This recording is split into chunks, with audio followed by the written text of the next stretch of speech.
Mula po ito kay Boss Balita TV. Ang title po nito, China nagpanik na, Mao Ning gusto nang makipag-usap.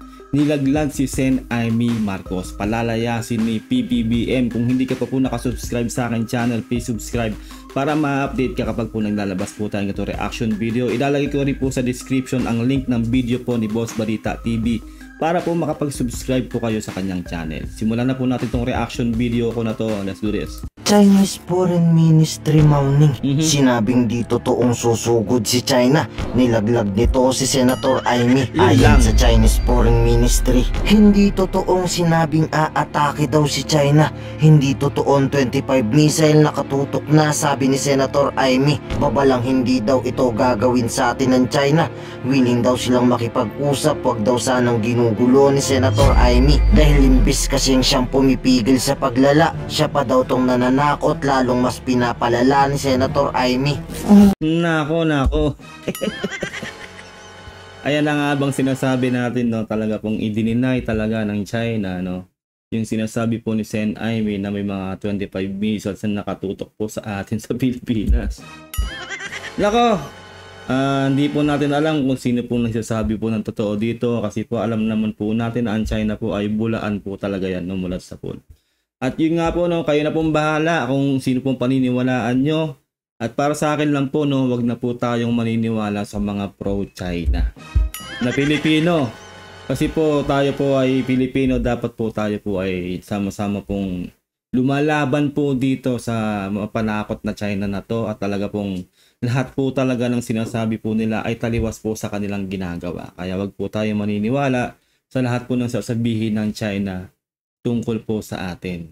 Lalo na po nagkaroon na po ng kasunduan ng Pilipinas at ang China na para matigil po ang karahasan dyan sa West Philippine Sea. Pero alam naman po talaga natin na hanggang ngayon po talaga ay nangaharas pa rin sila.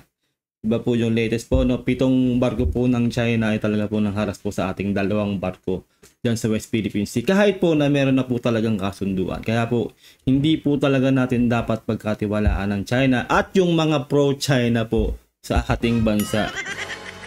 Nako, kayo na pang bahala kung maniniwala pa po kayo sa kanila. Daw sanang ginugulo ni Senator Amy dahil imbis kasing siyang pumipigil sa paglala, siya pa daw tong nananakot, lalong mas pinapalala ni Senator Amy. 我不知道非方所称的消息是从何而来。我可以告诉你的是，中国坚持走和平发展道路，奉行防御性的国防政策，不对任何国家构成威胁。 当然，我们也绝不会坐视自身的正当权益和地区的和平稳定受到侵犯和威胁。我们敦促有关国家正视国内民众的担忧和地区国家的呼声，从维护本国人民的根本。 Sahin nyo na lang po yung kanyang yung subtitle niya, no, habang yung translation, kasi po para sa akin po, no, kahit ano pa pong sabihin din ng China, kaya totoo man yan o hindi, ay hindi po ako naniniwala sa sinasabi nito ni Mao Ning at kung sino man pong magiging spokesperson pa po nila. Kasi po lahat po talaga ng sinasabi nila at sa ginagawa nila ay taliwas po talaga. Hindi po natin dapat paniwalaan tong mga Chinese na to, no, itong nasa gobyerno po nila. Kasi po talaga pong hindi po sila rumerespeto sa lahat po ng aspeto. Mapa international law, UNCLOS, arbitral award, lahat po. Kahit po yung kasunduan po ng China at ng Pilipinas, wala pa rin po talaga ng respeto ang China. Kaya wag po natin silang paniwalaan. 利益出发，坚持独立自主，坚持睦邻友好，切实尊重他国的安全关切，以实际行动维护地区和平稳定。 Pero sa tanong kung totoo ba talagang kakalabanin ni BBM ang China ngayong walang tigil ang pagpapalaganap niya ng ating alyansa, sagot dito ni Punto de Vista, Pilipinas nagiging praktikal lang daw. Dahil di porke tayo ang mas maliit ay basta-basta na lang daw tayong tutupi sa China. Tama. Humanap lang daw si BBM ng kakamping mas malakas nang siguradong di daw tayo bubulihin ng China. Ito lang yan eh. Alangan namang ano lang tayo, sitting pretty lang tayo, di ba? Lalo ang ating gobyerno na hindi tayo magpalakas. Alam naman natin na mahina talaga tayo. Yun lang po yan eh. Kailangan po talaga natin maghanap ng kaalyansa at talaga pong yung susuporta po sa atin. At syempre hindi po tayo pwedeng magtutulog-tulugan lang ang ating gobyerno na hindi po palalakasin po ang ating military assets. Ganun po yun. Ganun po ang ating Pangulong Bongbong Marcos. Kaya po pinapalakas po ng ating Pangulo lahat. Lalo na po ang pakikipagkaibigan sa iba pong bansa na kalaban din po ng China. Ganun po yun eh. Kaya nga po allied nation. Kaya karapatan po natin yan na na magpalakas po talaga sa pamumuno po ng ating Pangulong Bongbong Marcos. Pag sinasabi natin sa China na maliit nga tayong bansa, pero hindi naman tayo basta-basta na lang tutupi. Abay, siseryosohin tayo. Igagalang tayo. Tama. Parang bully lamang yan. Kapag ipakita mo sa bully na kahit mas maliit ka, ay marunong ka mag-assert ng karapatan. At may mga kakampi kang mas malakas sa kanya na pwede siyang tapatan. Igagalang ka. Ito yung sa akin, kaya noon ko pa sinasabi po yan talaga na hindi na po talaga uubre maximum tolerance. Parang sa bully lang po yan talaga, no? Kapag ang bully po ay alam na talagang hindi ka papalag, aabusuhin ka talaga niyan. Talaga pong lagi ka na lang niyang pagtitripan. Pero kung ikaw, dumating po ang panahon na pumalag ka dyan sa bully na yan, ay, siyempre magdadalawang isip na yan kasi alam niyang papalag ka. Ito po talaga yung nangyayari na ngayon, no? Sinabi na rin ng ating Pangulong Bongbong Marcos na tayo po talaga ay lalaban at papalag natin sa China. Kung ano po ang gawin sa atin ng China, yun din po ang gagawin natin sa kanila. Wala na pong maximum tolerance. Maganda po yan para po hindi po matolerate ang China. Na kasi kung talaga po magma-maximum tolerance pa rin po tayo ay talaga pong aabuso yung China. Mananakit at mananakit po sila. Tama po yung sinasabi niya rito, no? Ang husay po. Mangyan. Kapag ipakita mo sa bully na kahit mas maliit ka, ay marunong ka mag-assert ng karapatan. At may mga kakampi kang mas malakas sa kanya na pwede siyang tapatan. Igagalang ka. Pero panawagan kay BBM ng ilan nating mambabatas, panahon na rin talaga siguro na totoong ipatotal ban na ni BBM dito ang China. Sabay sabing ipakulong niya na rin nagpapapasok niyan dito. Puro perwisyo dinudulot sa atin ng China. Siguro it's now a time to stop allowing pogo operations in the country, considering na ito ay illegal naman sa kanilang bansa. Dapat lang po talaga, noon ko pa po sinasabi yan sa mga nakaraang reaction video ko, na sana po talaga itanggalin na po yan lahat ng pogo na yan. Wala pong magandang na idudulot po yan sa ating bansa. Diyan lang po nanggagaling yung maraming spy at talaga pong naghahari-harian po yung mga mayayamang pogo owners po na yan, no? At alam po natin talaga na talaga pong may connection po yung pogo na yan dyan po sa, sa China talaga. Kumbaga, hindi po magandang marami pong pogo sa atin. Tanggalin na po yan, kasuhan ang dapat kasuhan, ikulong ang dapat makulong. Alam po natin na mahihirapan po talaga ang gobyerno natin na talaga pong tanggalin yan kasi po syempre po marami pong proseso yan, pero dapat po talaga magkaroon po ng kamay na bakal pagdating po dyan sa mga pogo na yan. Yan po talaga yung talagang malaking issue po talaga sa atin yung pogo. Lalo na po yung issue rin po ni Alice Guo, no, na talaga pong gumugulong na po talaga pong swak na po talaga siya sa banga at talaga pong sana po lahat ng mga illegal na Chinese po talaga na nagpapanggap na Pilipino ay talaga pong makulong at makasuhan. Bakit dito sa atin pinapayagan natin? Base dun sa aming information, kaya daw namamayagpag itong mga illegal pogo hubs ito, dahil merong nagbaback up ng mga malalaking tao o influential ng mga tao. And if the PAGCOR president, no, has an information kung sino ito, siguro napapanahon para ilabas ito sa publiko. Pero speaking of puro perwisyo dinudulot sa atin ng China, nananakot naman sa West Philippine Sea ang kanilang monster ship. Hindi humihinto, kakaradyo daw sa atin ng China.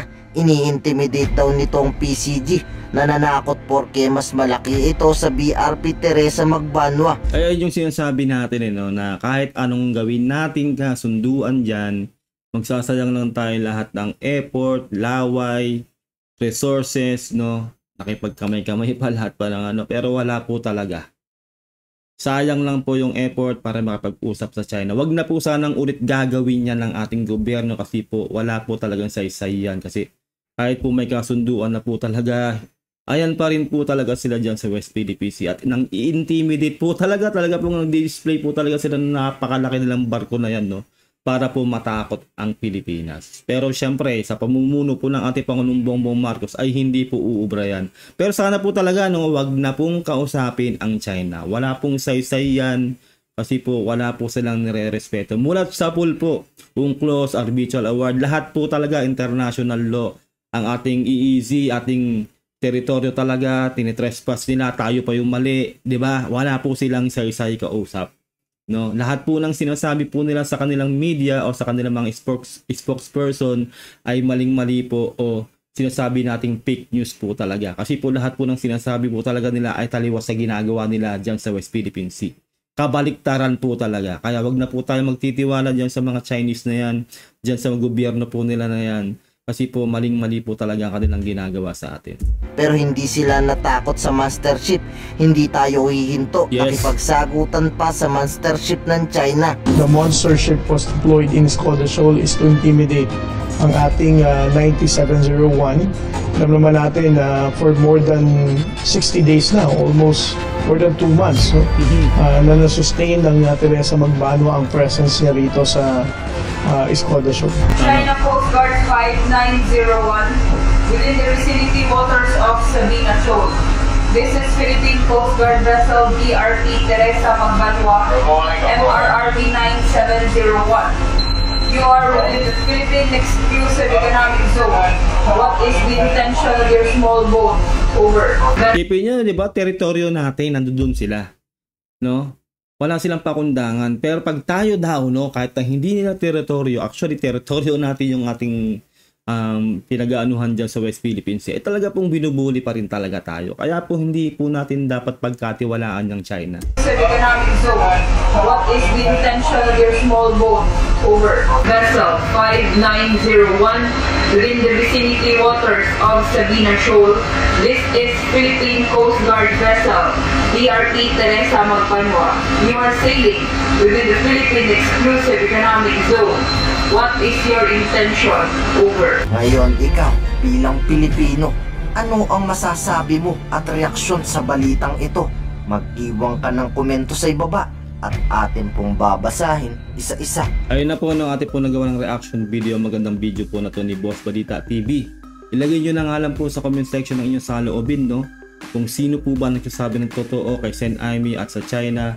Pero kung ako po sa inyo, no, wala na po tayong dapat paniwalaan dyan sa mga pro-China na yan at sa mismong China.